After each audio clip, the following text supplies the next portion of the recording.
1 फरवरी को union budget पेश किया गया है।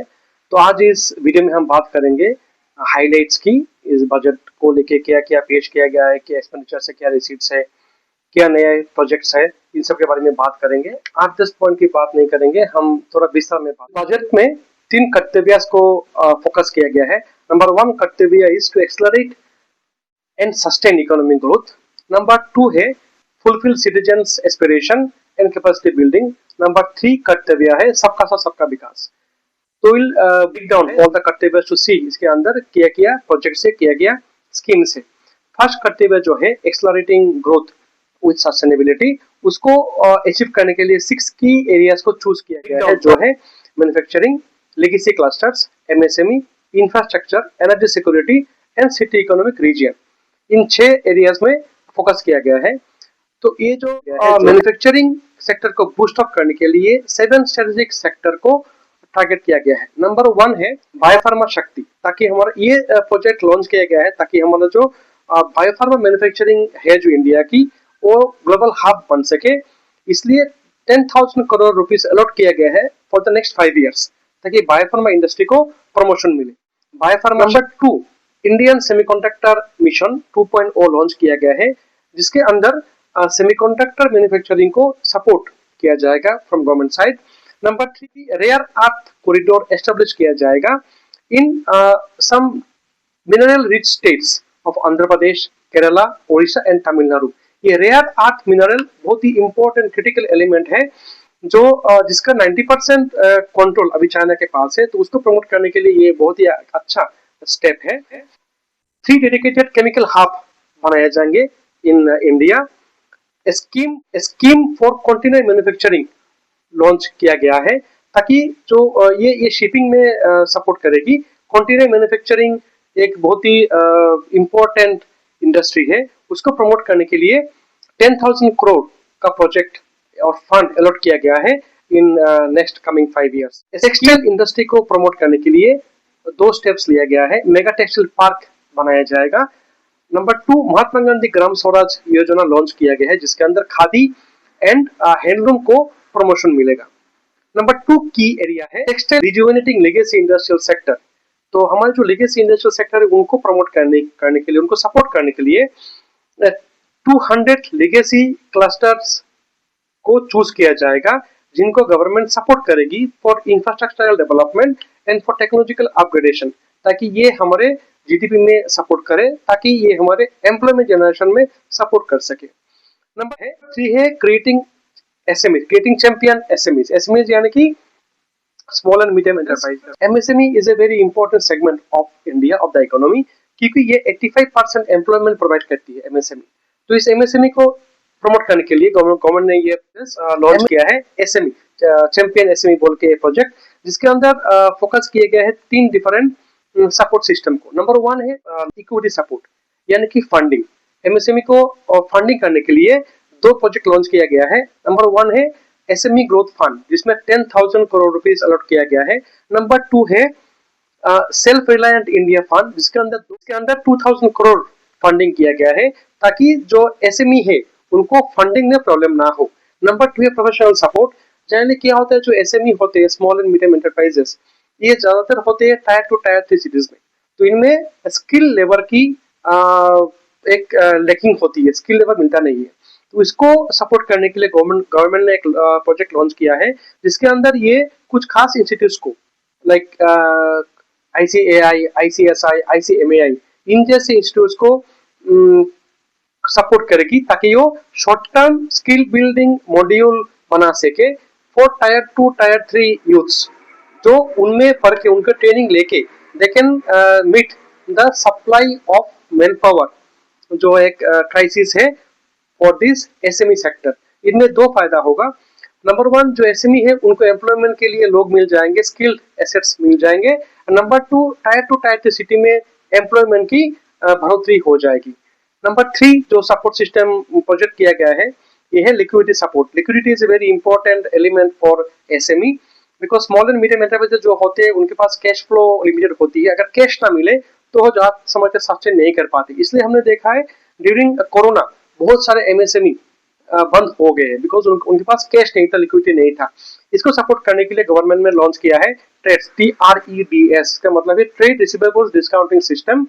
ये एक प्लेटफॉर्म है, वर्चुअल प्लेटफॉर्म है, जिसके जरिए गवर्नमेंट सपोर्ट करेगी ताकि ये जो SME सेगमेंट में जो एंटरप्राइजेस होंगे उनको लिक्विडिटी क्राइसिस ना हो। नंबर 4 है इंफ्रास्ट्रक्चर, लॉजिस्टिक्स एंड एनर्जी। इसको प्रमोट करने के लिए गवर्नमेंट ने public capital expenditure 2.2 lakh crore की इन्वेस्टमेंट करेगी इन पब्लिक कैपिटल एक्सपेंडिचर, इसको इन शॉर्ट कैपेक्स कहते हैं। कैपेक्स क्या करते हैं? कैपेक्स स्पेंड्स ऑन इंफ्रास्ट्रक्चर, ताकि हमारा जो मैन्युफैक्चरिंग हब बनने का जो सपना है इंडिया के, ग्लोबल मैन्युफैक्चरिंग हब, उसको पूरा कर सके। Number risk guarantee. Risk guarantee is a new initiative taken by government of India, ताकि जो लोग लैंडिंग करते हैं SME को या किसी फार्म को, लैंडिंग का एक रिस्क रहता है, अगर वो नहीं दे पाया SME का जो पैसा, जो बोरोवर है, then they will suffer the loss. उस लॉस को कवर करने के लिए रिस्क गारंटी एक इनिशिएटिव लॉन्च किया गया है, ताकि जो लोग लैंडिंग करेंगे उनको भी एक प्रोटेक्शन मिले। Environmentally sustainable movement of cargo को इंश्योर करने के लिए 3 स्टेप्स लिया गया है। नंबर 1 है फ्रेट कॉरिडोर्स। न्यू कॉरिडोर्स बनाए जाएंगे between Dankuni of east to Surat of west. Number 2, 20 नया वाटरवेज डेवलप किए जाएंगे, जो फर्स्ट ऑपरेशन होगा इन ओडिशा में। एंड इसके संग एक शिप रिपेयरिंग हब भी बनाया जाएगा वाराणसी में एंड पटना में, ताकि एक कार्गो मूवमेंट को सपोर्ट मिले। कोस्टल कार्गो को प्रमोट करने के लिए इनलैंड वाटरवेज का जो शेयर है इन फ्रेट, उसको 12% तक टारगेट रखा गया है 2047 तक। एंड जो इनलैंड वाटरवेज है उनमें सी प्लेन मैन्युफैक्चरिंग को प्रमोट किया गया है। सी प्लेन मैन्युफैक्चरिंग होने से, सी प्लेन प्रमोट होने से दो फायदे होंगे। नंबर 1, टूरिज्म प्रमोट होगा। नंबर 2, ट्रांसपोर्टेशन का भी प्रमोशन होगा। इसके लिए सी प्लेन VGF स्कीम भी लॉन्च किया गया है for promoting manufacturing of sea plane, जो पानी में चलने वाले जहाज। नंबर 5 जो की एरिया है वो है long term energy security and stability. इसके लिए 20,000 करोड़ का आउटले यानी कि फंडिंग रखा गया है, जो carbon capture, utilisation and storage CCUS scheme में इन्वेस्ट किया जाएगा, ताकि हमारा कार्बन प्रोडक्शन कम हो, because entire world is now trying to reduce carbon emission. उसके लिए ये स्कीम लॉन्च किया गया है। नंबर 6 जो की एरिया है वो है CER, सिटी इकोनॉमिक रीजन, जिसके अंदर हमारा जो टायर 2 टायर 3 सिटीज है उनको 5,000 करोड़ रुपया दिया जाएगा टू डेवलप दो सिटीज। सिलेक्टेड सिटीज, सबको नहीं, कुछ सिटीज को सिलेक्ट किया जाएगा इस स्कीम के अंदर, एंड उनको 5,000 करोड़ रुपीस दिया जाएगा टू डेवलप दो cities. And 7 high speed rail corridor भी लॉन्च किया जाएगा between different cities. The cities are Mumbai, Pune, Hyderabad, Bengaluru, Hyderabad, Chennai, Bengaluru, Delhi, Varanasi, and Varanasi, Siliguri. Finance sector को promote करने के लिए, सपोर्ट करने के लिए high level committee on banking बनाया जाएगा फॉर विकसित भारत। नंबर 2, 2 इंस्टीट्यूशंस जो सपोर्ट करते हैं NBFC फंडिंग में, एक है पावर फाइनेंस कॉर्पोरेशन, एक है रूरल इलेक्ट्रिफिकेशन कॉर्पोरेशन। उनको गवर्नमेंट रिस्ट्रक्चर करेगी ताकि ये सशक्त बन जाए टू सपोर्ट NBFCs। सेकंड जो कर्तव्य है वो था fulfil aspirations of people and capacity building. इसके अंदर 1 lakh allied health professional add किया जाएंगे in next 5 years। Number 2, 5 regional medical hub बनाया जाएगा ताकि मेडिकल टूरिज्म को भी प्रमोशन मिले। Number 3, all India institutions of Ayurveda बनाए जाएंगे under AYUSH ministry. Number 4, 5 university township बनाया जाएगा नियर टू इंडस्ट्रियल एरियाज, ताकि जो इंडस्ट्रियल एरिया में जो होंगे बच्चे उनको हायर एजुकेशन आसानी से मिल सके। एंड नंबर 5, गर्ल्स हॉस्टल, एक girls hostel in each district बनाया जाएगा by giving VGF, viability gap funding के जरिए ये इश्यू किया जाएगा कि हर एक डिस्ट्रिक्ट में एक एटलीस्ट गर्ल्स हॉस्टल हो। जो थर्ड कर्तव्य है वो है सबका साथ सबका विकास। इसके अंदर फार्मर्स की इनकम बढ़ाने के लिए कुछ स्टेप्स लिया गया है, जिसमें एक है कि जो हाई वैल्यू क्रॉप्स है लाइक कोकोनट है, sandalwood, cocoa, cashew and other woods, उनको उनके मैन्युफैक्चरिंग को सपोर्ट किया जाएगा। कोकोनट प्रोडक्शन स्कीम लॉन्च किया जाएगा ताकि कोकोनट मैन्युफैक्चरिंग को सपोर्ट मिले। भारत विस्तार एक बहुत ही अच्छा इनिशिएटिव है। ये एक AI बेस्ड प्लेटफॉर्म है। भारत विस्तार के अंदर फार्मर जो है ये लोग they can access this platform to utilize the agricultural resources, जो भी इंफॉर्मेशन होगा, स्कीम्स होगा, उसको एक्सेस करने के लिए ये भारत विस्तार लॉन्च किया जाएगा, जो मल्टीलिंगुअल होगा, यानी कि हर एक भाषा में इसको एक्सेस कर सकते हैं, ताकि कोई भी स्टेट की फार्मर को उसको एक्सेस करने में कोई तकलीफ ना हो। नेक्स्ट क्या है, दिव्यांगजन कौशल योजना। जो दिव्यांग लोग होते हैं उनको एम्प्लॉयमेंट देने के लिए एक स्पेशल कौशल योजना शुरू किया गया है, इसका नाम दिया है दिव्यांगजन कौशल योजना। उनको ट्रेन किया जाएगा, स्किल डेवलपमेंट किया जाएगा, ताकि वो एमएसएमई में एसएमई में एम्प्लॉयड हो सके। Purvodaya states and north eastern region को स्पेशल फोकस दिया गया है। Integrated east coast industrial corridor बनाया जाएगा। Number 2, creation of 5 tourism destination होगा इन 5 पूर्वोदय स्टेट्स में। 4000 इलेक्ट्रॉनिक बसेस दिए जाएंगे पूर्वोदय स्टेट्स को। इसके अलावा जो नॉर्थ ईस्टर्न स्टेट्स है, उत्तर प्रदेश, सिक्किम, असम, मणिपुर, मिजोरम, त्रिपुरा में एक बुद्धिस्ट सर्किट बनाया जाएगा, ताकि टूरिज्म को प्रमोशन मिले। ये था non tax funding, non tax schemes. अभी टैक्स के ऊपर ज्यादा कुछ चेंजेस है नहीं, इनकम टैक्स वही है जो पहले था, सिर्फ 2 चेंजेस है।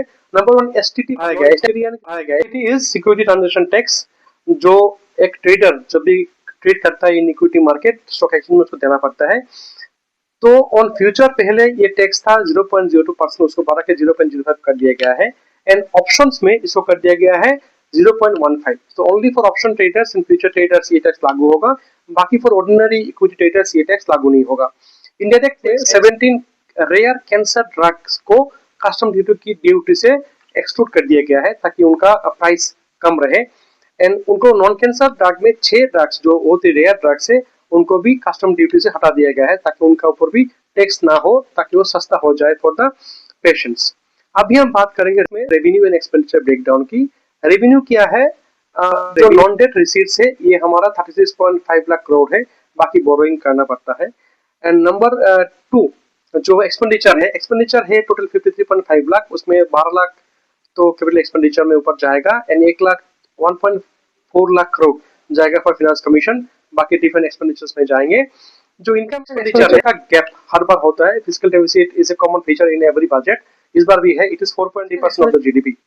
एंड डेट टू जीडीपी, हमारा जो जीडीपी है उससे अगर हम तुलना करेंगे तो हमारा डेट होगा 55.6%। तो ये रहा this is budget, Indian budget 2026। अगर अच्छा लगे ये वीडियो तो लाइक कर दीजिए, शेयर कर दीजिए, सब्सक्राइब कर दीजिए मेरे चैनल को। Thank you.